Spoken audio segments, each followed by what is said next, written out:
Hello guys. स्वागत है आपका एक बार फिर से मेरे नए वीडियो में। तो आज बात करने वाले हैं कि एसबीआई का जो इंटरव्यू चल रहा है उसके बारे में आज कुछ बात करने वाला हूं मैं। तो जैसा कि आप सबको पता है कि इंटरव्यू जो है स्टार्ट हो चुके हैं एसबीआई के कल से। और एसबीआई पीओ का फर्स्ट ऑफ ऑल मैं बहुत ही ज़्यादा कॉन्ग्रेचुलेशंस करना चाहूँगा जिन लोगों को भी एसबीआई में इंटरव्यू देने का मौका मिला है। सो गाइज़, आप लोगों ने काफ़ी अच्छा प्रिपरेशन भी किया होगा, लेकिन आज मैं बात करने वाला हूँ कि चीज़ों को कैसे अच्छे से डील किया जाए। बात ये नहीं होता कि आपके पास नॉलेज कितना है, आपके पास इन्फॉर्मेशन क्या क्या है, या फिर किस टाइप के क्वेश्चंस आने वाले हैं। बिकॉज़ ये जो है काफ़ी पर्टिकुलरली मतलब वेरी करता है हर कैंडिडेट्स पे और हर पैनल्स पे कि क्या क्वेश्चंस आने वाले। That can not be predicted. कोई उसको प्रेडिक्ट नहीं कर सकता और उससे आपको कोई मतलब कुछ भी फ़ायदा नहीं होने वाला कि क्या क्वेश्चंस एक्चुअली पूछे जा रहे हैं, बिकॉज वो कि चेंज होते रहते हैं। ठीक है, कोई सा भी क्वेश्चन आपको पूछा जाने वाला है। तो मैं आज बात करने वाला कि कुछ कॉमन क्वेश्चंस और क्या उस दिन का पूरा प्रोसेस होने वाला है, कैसे आपको प्रिपेयर करके जाना है, क्या आपका पूरे दिन का शेड्यूल रहने वाला है, ये चीज़ के बारे में मैं आज थोड़ा बहुत डिस्कस करने वाला हूँ। तो एक बार फिर से आप सबको कॉन्ग्रेचुलेशंस कि आपने बहुत ही अच्छे से प्रिपरेशन किया होगा अब तक, और अब तक आपने काफ़ी सारे वीडियोस भी देखे होंगे जिसमें आपको बहुत सारे टिप्स एंड ट्रिक्स का भी मतलब टिप्स क्या ही बोलूँ मैं, मतलब आप लोगों ने मेंस क्रैक किया है तो definitely you guys must be having a good knowledge of GA and all those related to banking affairs, right. तो आपको इसके अलावा कुछ ऐसी चीज़ें हैं जो मैं आज बताने वाला हूँ कि आपको, जो कि विदाउट एक्सपीरियंस आपको नहीं समझ में आएंगी। मतलब एज अ फर्स्ट टाइमर अगर आप जा रहे हैं किसी भी इंटरव्यू में, and that too it is an interview of SBI PO, तो आपको कुछ ऐसी बातें पता होनी चाहिए जिससे आप एक अच्छा कॉन्फिडेंस अपने आप में ला पाएंगे और अच्छे से उसको डील कर पाएंगे। मतलब हाँ ठीक है, आपको अच्छे से आता है, आपको क्वेश्चंस आपने प्रिपेयर किए होंगे, आपने इंट्रोडक्शन प्रिपेयर किया होगा, आपने कुछ पर्टिकुलर टाइप के क्वेश्चंस जो होते हैं कि आप मतलब अबाउट योर होम टाउन और वहाँ के पर्टिकुलर थिंग्स, वो आपने बढ़िया से प्रिपेयर किए होंगे, नो डाउट। बट कुछ ऐसे चीज़ जो कि आपको मोस्ट प्रोबेबली आपको ध्यान देने चाहिए, और वहाँ पे अगर आप कुछ ऐसा ब्लंडर करते हैं जहाँ पे आपको बहुत ही माइनर सा मिस्टेक भी बहुत ही ज़्यादा मतलब हेक्टिक साबित हो सकता है, तो वो चीज़ें मैं आज इस वीडियो में डिस्कस करने वाला हूँ। तो अगर आपको थोड़ा भी बेनिफिशियल लगे गाइज़ ये वीडियो, तो आप इस चैनल को शेयर कीजिए और सब्सक्राइब डेफिनेटली कीजिए, ताकि मुझे इस टाइप के वीडियोज़ में थोड़ा मोटिवेशन भी मिले और मैं आपको अच्छे से अच्छे वीडियो इस टाइप पे बना के देता रहूँ। तो चलिए शुरू करते हैं। जैसा कि मैं बात कर रहा था कि आपका क्या शेड्यूल रहने वाला है पूरे दिन का उस पर्टिकुलर इंटरव्यू डेट का। जैसे आज है, अगर मान लीजिए आज 13th है, तो 13th को अगर आपका इंटरव्यू है तो सुबह से आपका क्या शेड्यूल रहने वाला है। सुबह डेफिनेटली, रात को आपको नींद तो आएगी नहीं क्योंकि आज इंटरव्यू है, तो आप प्रिपेयर होंगे काफ़ी अच्छा। आपको मतलब फॉर्मल अटायर प्रिपेयर करके ऑलरेडी आपने रखा होगा रात को सोने से पहले, और उस दिन आप काफ़ी अच्छे से तैयार होने वाले हैं। और तैयार होने के बाद गाइज आपका माइंडसेट एक ज़रूर हैसल माइंडेड आपका थोड़ा बहुत रहेगा कि कैसे जाएं, कहाँ जाएं, मतलब किस टाइप से कितना टाइम पहले निकले, इस टाइप से आपने एक शेड्यूल ज़रूर बना के रखा होगा कि मुझे ऐसे ऐसे जाना है। मैं आपको बताना चाहूँगा कि आप उससे बिफ़ोर टाइम पहुँचने की कोशिश करें, बिकॉज़ आप अगर कहीं जा रहे हैं तो वहाँ पे अगर आपको 1 घंटा पहले आप पहुँचते हैं तो डेफ़िनेटली आपको एक एज रहता है, ताकि बाई चांस अगर इन बिटवीन कुछ भी मिसहैपन होता है तो उसको आप टैकल कर सकें। उसके बाद जैसे कि आपको पता ही होगा कि आपका जो भी डॉक्यूमेंट्स कैरी कर रहे हैं वो ऑलरेडी एडमिट कार्ड में आपको गिवन होगा, उस हिसाब से आपने ऑलरेडी फाइल सेट किया होगा। मैं आपको बताना चाहूँगा कि कुछ पर्टिकुलर चीज़ें जिसको लेके काफ़ी सारा मिथ है कैंडिडेट्स के बीच में। जैसे कि अगर मैं बात करूँ कैटेगरी सर्टिफिकेट की, कैटेगरी सर्टिफिकेट जो है वो एक बहुत ही इंपॉर्टेंट डॉक्यूमेंट के अंदर आता है जो कि आपके पास होना मस्ट है। बट मैं एक चीज़ ये भी बात करना चाहूँगा कि अगर आपके पास नहीं है, इफ़ आपके पास नहीं है तो फिर क्या होगा? क्या आपको इंटरव्यू से निकाल दिया जाएगा? क्या आपको टाइम दिया जाएगा उसके बनवाने के लिए, या फिर क्या पूरा प्रोसेस होने वाला है? क्योंकि मैंने भी ये इंटरव्यू फेस किया हुआ है तो मुझे पता है कि कैसे वहाँ पे डील किया जाता है कैंडिडेट्स के साथ। तो पर्टिकुलरली अगर बात करें कि आपके पास कोई सर्टिफिकेट जैसे कि कैटेगरी सर्टिफिकेट हो गया, या फिर आपका कोई भी डॉक्यूमेंट्स अगर एट द मोमेंट आपके पास नहीं है, तो आपसे एक फॉर्म अटेस्टेड करवाया जाता है, जिसमें आपको जो पर्टिकुलर डॉक्यूमेंट है उसका नाम मेंशन होगा, आपका नाम मेंशन होगा और आपके सिग्नेचर होंगे, और वो इस चीज़ का प्रूफ होता है कि आपके पास वो सर्टिफिकेट है और आपने अपना सर्टिफिकेशन दिया है कि आप उसको at the time of document verification आप उसको सबमिट करेंगे। ये आपसे सबमिट करवा लिया जाता है और आपको इंटरव्यू पैनल में भेज दिया जाता है। तो जैसे कि गाइस ये हो गया कि डॉक्यूमेंट से रिलेटेड। अगर मैं बात करूं कि वहाँ पे जैसे आप जाते हैं तो आपको थोड़ा सा फ्रेश होने का टाइम मिलता है। वहाँ पे आपके लिए ऑलरेडी ब्रेकफास्ट का इंतज़ाम रहता है। जैसे कि SBI मैं बात करूँ कि टॉप क्लास की ऑर्गेनाइजेशन है, तो वहाँ पे आपको चाय नाश्ते का पूरा बंदोबस्त रहता है। वहाँ पे चाय नाश्ता करने के बाद आप लोगों को बिठाया जाता है, आप लोगों को सारे फॉर्म्स जो भी उसका लिस्ट है उस लिस्ट वाइज उसको अरेंज करने का टाइम दिया जाता है 5-10 मिनट का। उसके बाद आपको वो चीज़ ले जाके वेरीफाई करवाना रहता है। जो वेरिफिकेशन टीम है वो उसको वेरीफाई करती है। वेरीफाई करने के बाद उस पूरे फाइल को आपको एक नंबर दे दिया जाता है, उस नंबर के अकॉर्डिंग आपको बिठा दिया जाता है। मैं बात कर रहा हूँ यहाँ पे कि SBI पर्टिकुलरली 15-15 के ग्रुप में एक टीम बना रही है। उस टीम में आपका एक पर्टिकुलर पैनल नंबर अलॉट कर दिया जाता है उस पर्टिकुलर शिफ्ट में। उस शिफ्ट में उस पैनल में आपके 15 कैंडिडेट्स होंगे और 15 कैंडिडेट्स का वो पर्टिकुलर पैनल उस शिफ्ट में इंटरव्यू लेने वाली होती है। अब बात करें गाइस कि पैनल में कितने मेंबर्स होते हैं, तो पैनल में कहीं कहीं 3 या 4 male members and 1 female member, ये एक कॉम्बिनेशन है SBI का जो कि काफ़ी टाइम से ये फॉलो कर रही है। और जो फीमेल मेंबर होता है जनरली वो जो है आपके मतलब the moment you enter the gate room, the moment you enter, वहाँ से ले जाके आपके पूरे प्रोसेस को, पूरे इंटरव्यू प्रोसेस को वो एक साइड में होती है वो, और वो उसको वॉच करते रहती है आपका क्या जेस्चर है, क्या आपका वे ऑफ टॉकिंग है, क्या आप रिप्लाई कर रहे हैं, क्या आप फंबल कर रहे हैं या नहीं, क्या आप उस एटीट्यूड में बात कर पा रहे हैं या नहीं, या फिर आप कितने जगह पे आपने पॉज लिया, सारी चीज़ें from the starting to the end वो आपका पूरा इंटरव्यू वॉच कर रही होती है और उनने उस बेसिस पे उनको जज करना होता है। ठीक है, बात करें मेल मेंबर्स की तो वो आपसे जनरल वे में काफ़ी पोलाइटली और काफ़ी फ्रैंकली वो लोग आपको हैंडल कर रहे होते हैं, और वो ये भी जज कर रहे होते हैं कि आप उनको कितने अच्छे से हैंडल करवा रहे हैं। मतलब इंटरव्यू इज़ नॉट अबाउट कि how many questions you are trying to answer, how you are just answering the questions. Interview is not about all that, but आप वहाँ पे किस वे में, क्या कॉन्फिडेंस लेवल है आपका, क्या आपका वे ऑफ टॉकिंग है, क्या आप बात कर पा रहे हैं कि नहीं उस पर्टिकुलर पॉइंट ऑफ डायरेक्शन में। मतलब इंटरव्यूअर कुछ पूछ रहा है, आप कुछ और बता रहे हैं, तो ये चीज़ें नहीं होनी चाहिए। अगर आपको नहीं आता है तो डायरेक्टली आप बोल दो कि sorry sir, I am not able to recall that particular thing at the moment. इस तरह से करके आप उस क्वेश्चन का आंसर कर सकते हैं। अब बात करें कि आपको क्या क्वेश्चन पूछे जा रहे हैं, तो गाइस ये तो एग्जैक्ट क्वेश्चन आपको भी अभी गेस नहीं कर पा रहे होंगे। आप जब आप इंटरव्यू को फेस करेंगे उस टाइम में आप इस चीज़ को फेस करेंगे। मैं आपसे बात करूँगा कि आप अगर जैसे कि आप सुबह उस इंटरव्यू के लिए जा रहे हैं और आपका पॉइंट ऑफ टाइम मतलब अगर आपको दोपहर का शिफ्ट मिला है, तो आप ट्राई कीजिए कि आप सुबह जाके एटलीस्ट आप 10 to 11 AM में आप पहुंच के वहाँ पे जो फर्स्ट पैनल है उसका जो भी फर्स्ट कैंडिडेट्स होंगे उनसे थोड़ा सा आप मतलब बात करें, ताकि आपको पता चल पाए कि किस टाइप से मतलब वहाँ पे चीज़ें हो रही हैं। बिकॉज़ ये सब क्या है, ये ज़्यादा टाइम टेकिंग चीज़ें होती हैं। मतलब जो भी ये DV का प्रोसेस होता है और जो भी आपका अटेस्टेशंस वगैरह होते हैं, ये थोड़ा टाइम टेकिंग होता है। तो अगर आप इसके बाद थोड़ा सा टाइम अगर आपको मिल जाता है गैप उस इंटरव्यू पैनल तक पहुँचने के पहले, तो आपके लिए काफ़ी अच्छा होगा। अब बात करते हैं कि इंटरव्यू में जो भी क्वेश्चंस पूछे जा रहे हैं या फिर जो भी है, वहाँ पे सबसे मेन इम्पॉर्टेंट चीज़ क्या है कि आपके फेस पे एक मतलब बहुत ही अच्छा सा स्माइल होना चाहिए।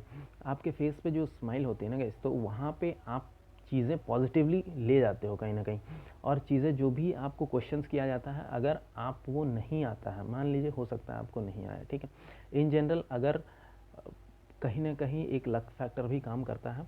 अगर वो दिन आपका है तो कहीं ना कहीं आप निकाल के ले जाते हो। अगर आपको नहीं भी आता है तो चीज़ें आपके फेवर में हो जाती हैं, जो क्वेश्चंस आप पढ़ के जाते हो या फिर आपको आती है इन जनरल, या फिर आप कहीं ना कहीं अपने हॉबीज़ से रिलेटेड वहाँ पे अगर आपका टॉपिक आ जाता है तो आप काफ़ी अच्छे से उसको डील करके जाते हो, क्योंकि हॉबीज़ और ये सब इन जनरल क्वेश्चंस होते हैं, ये सब जनरली गाइज आपने प्रिपेयर करा ही होगा और सब कोई करता है। हर कोई जो भी इंटरव्यू है तो वो हॉबीज़ प्रिपेयर करके जाता है, या फिर कोई पर्टिकुलर पॉइंट ऑफ इंटरेस्ट है वो प्रिपेयर करके जाता है, अपना होम टाउन प्रिपेयर करके जाता है। जिस टाउन में अगर आपका इंटरव्यू लोकेशन है वहाँ के बारे में आप पढ़ के जाइए। और हाँ, हॉबी जो है मेन इंटरेस्ट ऑफ मतलब पॉइंट ऑफ इंटरेस्ट जो वहाँ पे ये चीज़ है कि अगर आप वो चीज़ को हॉबी बता रहे हैं तो डेफिनेटली आपके पास उसका नॉलेज काफ़ी अच्छा होना चाहिए। बिकॉज ये जो है एक आरआरबी का इंटरव्यू नहीं है, ये आईबीपीएस का इंटरव्यू नहीं है गाइस, ये एसबीआई पीओ का इंटरव्यू है। यहाँ पे हॉबीज़ से रिलेटेड काफ़ी इन डेप्थ क्वेश्चंस बहुत बार पूछ लिए जाते हैं। जैसे कि अगर आप क्रिकेट बता रहे हैं, आप चेस बता रहे हैं, मीन्स स्पोर्ट्स से रिलेटेड, या फिर आप ट्रैवलिंग बता रहे हैं, या फिर आप कुकिंग बता रहे हैं। बहुत सारे लड़के जो है कुकरी बता देते हैं, उसके बाद उनको पता ही नहीं होता कि खाना कैसे बनता है। तो इस टाइप के जो है, इस टाइप की चीज़ें नहीं होनी चाहिए वहाँ पे। वहाँ पे आपको एक अच्छा खासा नॉलेज आपका भी चेक किया जाता है कि इस बंदे ने अगर हॉबी ये बताई है तो वहाँ पे मतलब रियल में उसको इंटरेस्ट है या जस्ट टू शो ऑफ उसने कुछ ना कुछ बोल दिया। तो ऐसा चीज़ें नहीं होनी चाहिए। वहाँ पे क्या होता है, आपका नेगेटिव पॉइंट्स भी कैरी आउट हो जाता है। अगर आप कुछ गलत बोलते हैं, आपको उसमें हाँ हो सकता है कि आपको उतना नॉलेज नहीं आता, ठीक है। जैसे कोई बता दिया कि मेरा प्रोग्रामिंग लैंग्वेज में मीन्स आते हैं, उसको 2-4 प्रोग्रामिंग लैंग्वेज का उसने नाम बता दिया और उसको उतनी इन डेप्थ नॉलेज नहीं है। वो एक इलेक्ट्रिकल का बंदा है या फिर वो एक कॉमर्स का बंदा है, बट उसको कुछ कहीं ना कहीं उसने पढ़ रखा है, तो थोड़ी बहुत नॉलेज उसको है, उसको इंटरेस्ट है, बट उतना डीप नॉलेज नहीं है। तो आप वहाँ पे मेंशन कर सकते हैं कि मतलब आपको उसमें जो है उतनी अच्छी नॉलेज नहीं है, but you like to do programming, you like these programming languages. और इस तरह से आप चीज़ों को पहले ही मेंशन कीजिए ताकि मतलब वहाँ पे आपको कोई ना कोई दिक्कत ना हो, ठीक है। अब बात करते हैं कि आपने जब इंटरव्यू दे दिया, इंटरव्यू और आपसे मतलब काफ़ी अच्छे से डील कर रहा है, सारी चीज़ें अच्छी हो रही है, ठीक है। अब बीच में कोई ऐसा क्वेश्चन आता है जो आपको नहीं आता होगा, ठीक है। तो अब उस पॉइंट ऑफ टाइम में बहुत टाइम मतलब बहुत सारे वीडियोस में मैं भी जब फर्स्ट टाइम इंटरव्यू के लिए प्रिपेयर कर रहा था तो मैंने भी बहुत सारी इंटरव्यूज़ ऐसे देखे जहाँ पे डायरेक्टली कोई बात करता है कि आप सॉरी बोल दीजिए और आपने मतलब कुछ ऐसा काम कर दिया कि आपको नहीं आता है। भाई, आपने बहुत बड़ा ब्लंडर कर दिया, आपको नहीं आता है, आपके मार्क्स कट गए। ऐसा नहीं होता है। आपने डायरेक्टली सॉरी नहीं बोलना है, आपको डील करना है कि कैसे उस पॉइंट ऑफ टाइम से मैं किसी दूसरे टॉपिक पर स्विच करूं ताकि वहाँ पे मेरे इंटरेस्ट का टॉपिक हो और मेरे इंटरेस्ट के टॉपिक से मुझे क्वेश्चन डील करना हो तो मैं एक एज ले जाऊंगा, ठीक है। तो वहाँ पे चीज़ें क्या होती है कि आपको पूछा कुछ गया है, आपको नहीं आता है उस टॉपिक से रिलेटेड, तो आप वहाँ पे से इंटरव्यूअर को उस पर्टिकुलर टॉपिक पे स्विच कैसे करोगे, लैंड कैसे करवाओगे, ये आपकी आर्ट है, ये टेक्निक है गाइस। जैसे फॉर एग्जांपल अगर मैं बात करूं कि कोई पर्टिकुलर सा मतलब रीज़न है, जैसे आप लखनऊ में गए हो इंटरव्यू देने, लखनऊ के पर्टिकुलर चीज़ के बारे में आपसे पूछ लिया, ठीक है। आपको नहीं पता, आप बताओगे कि सर ये चीज़ जो है ये कहीं ना कहीं सेम टू सेम ऐसा ही मैंने एक पिक्चोरियल व्यू मैंने उस जगह पे भी देखा था। जैसे आपको आगरा का नॉलेज है या फिर आपको दिल्ली की नॉलेज है, तो आप वहाँ से रिलेट करके कुछ ना कुछ बताओगे तो इंटरव्यूअर का क्या है, इंटरेस्ट डेवलप होगा कि हाँ भाई इसने दिल्ली के बारे में कुछ ना कुछ बताया, तो वहाँ से इसको कुछ नॉलेज होगा।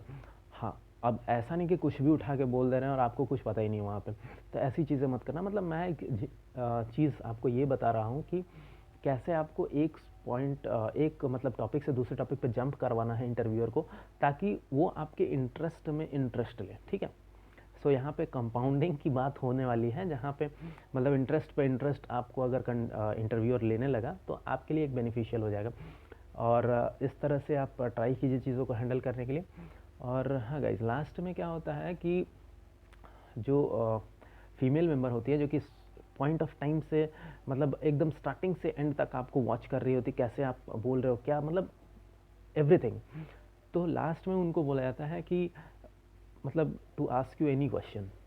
वहाँ पे वो क्वेश्चन निकालती है ताकि आपको जो है डिफेम कर सके। मतलब अगर आपने कुछ फेक करके रखा हुआ है, मतलब एक फेक एटीट्यूड उनके सामने बना के रखा हुआ है थ्रू आउट द इंटरव्यू, तो उनका क्वेश्चन करने का मतलब मोटिव ही ये रहता है कि टू डिफेम यू, ठीक है, ताकि आपको जो है आपका रियल फेस बाहर आ सके।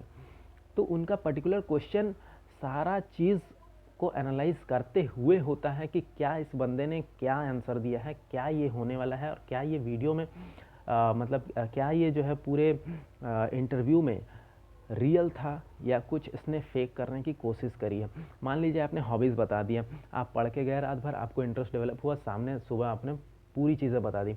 आपने अपने होम टाउन के बारे में याद किया है, आपने जहाँ जा रहे हैं वहाँ के बारे में याद किया, आपको बैंकिंग की पूरी नॉलेज है, ठीक है। बट कुछ बेसिक सा क्वेश्चन, कुछ बेसिक में ही निकाल के वो ऐसा क्वेश्चन लाती है। तो अब मैं अगर आप ये बात करें कि अब सबका ये मोटिव नहीं होता और हर किसी के लिए ये प्रैक्टिकल नहीं होता, नहीं होता है guys, but most of the time क्या होता है, उनको ये स्किल होती है उनकी, वो इंटरव्यूअर ऐसे नहीं बने हैं, उनके पास काफ़ी ज़्यादा एक्सपीरियंस है और उन्हें हर एक कैंडिडेट की शक्ल देख के पता चलती है कि भाई ये बंदा किस पॉइंट ऑफ टाइम में जा कर के ये टूटेगा। तो वो आपको उस पॉइंट ऑफ टाइम पे ले जाते हैं और वहाँ से क्वेश्चन करते हैं कि भाई ये बेसिक्स के अंदर कितना स्ट्रांग है, अगर इसका बेसिक्स स्ट्रांग नहीं है तो कितने पॉइंट ऑफ टाइम में ये जा कर के टूटने वाला है, ठीक है। तो उस टाइप का बेसिक का कोई क्वेश्चन आपको डालेंगे, बहुत सिंपल रहेगा, नो डाउट क्वेश्चन बहुत ही सिंपल रहेगा, बट ऐसे टॉपिक का होगा जो जनरली पीपल जो है इग्नोर करते हैं, ठीक है। तो वहाँ पे आपको बहुत ही स्मार्टली वर्क करना है। अगर आपको आता है देन वेल एंड गुड, अगर नहीं आता है then just surrender before her, because आप उनको किसी भी तरह से फेक नहीं कर सकते हैं। Mark my words, you won't be able to fake her, right. तो वहाँ पे आपको कोई भी ऐसी बात नहीं करनी है जहाँ पे आपके पॉइंट्स नेगेटिव हों। आपको वहाँ पे अगर एग्जैक्ट आंसर पता है, आपने पढ़ा हुआ है, बहुत बढ़िया, गो फॉर दैट। और अगर आपको नहीं आता है then generally very smartly just surrender before her, you have no other option, right. हाँ, आपने आंसर नहीं दिया, कोई बात नहीं, आपको नहीं आता भाई, हर कोई हर किसी का आंसर नहीं दे पाता है, ठीक है। बट आपने क्या है, उनको ऐसा कुछ आंसर नहीं दे देना या फिर ट्राई नहीं करना है कि उनको ब्लफ कर सके। मतलब जो मैंने अभी पिछले में ट्राई किया था आपको समझाने की कि इंटरेस्ट पे इंटरेस्ट आप जंप करवाना, वो कोशिश उनके साथ मत कर देना, क्योंकि वो जो है उनकी एक स्पेशल स्किल होती है चीज़ों को ऑब्ज़र्व करने की, तो वो चीज़ उनके साथ कभी ट्राई मत करना, ये मेरी सजेशन है। तो गाइज़ आई थिंक मैंने सारी टॉपिक्स क्लियर कर दी। और हाँ, लास्ट में एक चीज़ मैं बताना चाहूँगा कि आप उस दिन मतलब अगर आप कहीं आउट ऑफ होम टाउन जा रहे हो, बाहर जा रहे हो, आपको थोड़ा सा ट्रैवल करना पड़ रहा है, तो आप ट्राई करो कि मतलब बाहर में जाके कुछ ऐसा जैसे अगर आप पहले दिन पहुंच रहे हो या आप कोई होटल ले रहे हो, तो आप ऐसा कुछ खाने का मत ट्राई करो जिससे आपको थोड़ी मतलब लेज़ी फील हो या फिर आपका मूड उस टाइप का मतलब क्योंकि बाहर में इन जनरली हम लोग जाते हैं तो जो मिलता है वहीं हम लोग ट्राई करते हैं कि खा के किस तरह, बट होता क्या है कि ये काफ़ी ज़्यादा हेल्थ को अफेक्ट करती हैं और उस पर्टिकुलर डे में हमको वो फ्रेशनेस नहीं मिल पाती जो एक इंटरव्यू के लिए चाहिए होता है। तो ये एक जनरल सा एडवाइस था, बाकी आप लोग काफ़ी अच्छे से मतलब चीज़ों को डील करेंगे और आपने प्रिपेयर भी काफ़ी अच्छे से किया होगा। तो ऑल द बेस्ट गाइस। और एक चीज़, हाँ, अगर आप इंटरव्यू में हैं तो आपके हर एक मेंबर के साथ eye contact, that is the most important thing. कोई भी क्वेश्चन का आप आंसर कर रहे हैं, आपको आई कांटेक्ट ज़रूरी है बनाना। अगर आप नीचे देख के आंसर कर रहे हैं, it would be a negative point. अगर आप इधर उधर देख के बात कर रहे हैं कि भाई उनसे आंख मिलाऊंगा तो गड़बड़ हो जाएगी, तो गड़बड़ हो जाएगी वो नहीं, गड़बड़ होगी अगर आप नहीं मिलाओगे तो इधर उधर देखना नहीं है, आपको जो है आई कांटेक्ट ज़रूरी है बना के रखना है, specially the one who is observing you from that corner, right. तो उनसे आपको डेफिनेटली आई कांटेक्ट मिलाना है और काफ़ी अच्छे से। और हाँ, जो अगर कोई डायरेक्ट क्वेश्चन आया, डायरेक्ट क्वेश्चन मैं बात कर रहा हूँ कि जैसे एसएलआर क्या होता है, इन्फ्लेशन कैसे होता है, अभी मॉनेटरी पॉलिसीज़ कौन डिसाइड करता है, आरबीआई क्या फंक्शन करता है, आरबीआई से रिलेटेड कोई भी क्वेश्चन हुआ, आपने वन गो में आंसर नहीं देना है, आपने उसको एक 2 सेकंड का पॉज लेना है। क्वेश्चन आया, तड़ाक से क्वेश्चन आया, आपने पॉज लेना है, पॉज लेने के बाद आपने उनको आंसर करना है वेरी पोलाइट वे में। आपकी स्माइल होनी चाहिए फेस में इस टाइप की, ठीक है, आपकी एक अच्छी खासी स्माइल होनी चाहिए और काफ़ी अच्छे वे में आपको उसको डील करना है कि मतलब जो भी आंसर ठीक है। इन जनरल क्या होता है कि जैसे ही क्वेश्चन आता होता है हमारी एक्साइटमेंट लेवल सीधे 100 से 200 पे हो जाती है और हमने इतनी स्पीड में आंसर देना होता है कि भाई हम भूल जाते हैं कि भाई ये तो अपने मतलब पासे में गोल आया है, हमने छक्का ही मारना है। तो भाई छक्का नहीं मारना है, हमने कभी कभी बाउंड्री से भी संतुष्टि करना है। तो चीज़ें ऐसी होनी चाहिए कि लगना चाहिए कि हाँ भाई बंदे को ये क्वेश्चन एक्सपेक्टेड नहीं था, एंड उनको ये बिलीव करवाना है कि हमने एक अच्छा मतलब अच्छा स्टैंडर्ड का क्वेश्चन इसके सामने रखा है और he is dealing it with smart answer. तो ऐसा कुछ उनको भी बिलीव करना है यार, वो भी मतलब everyone likes to be pleased, right. तो उनको भी एक ऐसा फील करवाना है कि सर आपने काफ़ी अच्छा क्वेश्चन किया है and I am trying to answer it but I am unable to answer it, right. तो इस टाइप का उनको भी फील करवाना है, काफ़ी अच्छा लगेगा उनको भी। तो बहुत सारी बातें हो गई गाइस, और so all the best, and आप जैसा भी इंटरव्यू दें काफ़ी अच्छा ही होगा, एंड डोंट फील एनीथिंग। आप कुछ भी इधर उधर की चीज़ें मत सोचना कि यार उस दिन ऐसा होगा तो ऐसा होगा, वैसा होगा तो सब कुछ अच्छा होगा गाइस। आप जाइए, बहुत ही अच्छे से इंटरव्यू की प्रिपेयर आपने करी है, आपने काफ़ी मेहनत करी है, that's why you are in that particular seat in front of that panel, because every one don't get that chance, right. So you are damn lucky, and yeah काफ़ी चीज़ें हो गई। तो एट लास्ट अगर आपको थोड़ी सी भी इंफॉर्मेशन मिली होंगी, and if you like this video then definitely share it with your friends and different channels, so that I can give you all this information in future and share my experiences, right. So I'm Anand signing off, and thank you very much.